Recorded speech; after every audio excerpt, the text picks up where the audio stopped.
Ito ang talinghaga.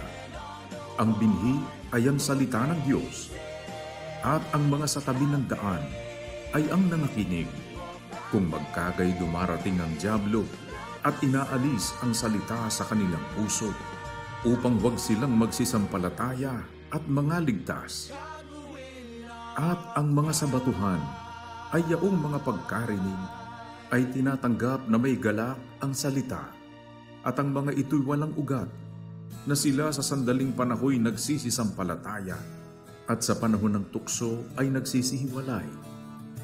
At ang nahulog sa dawagan ay ito ang nangakinig, at samantalang sila'y nagsisiyaon sa kanilang lakad, ay iniini sila ng mga pagsusumakit at mga kayamanan at mga kalayawan sa buhay na ito, at hindi na nagbubunga ng kasakdalan.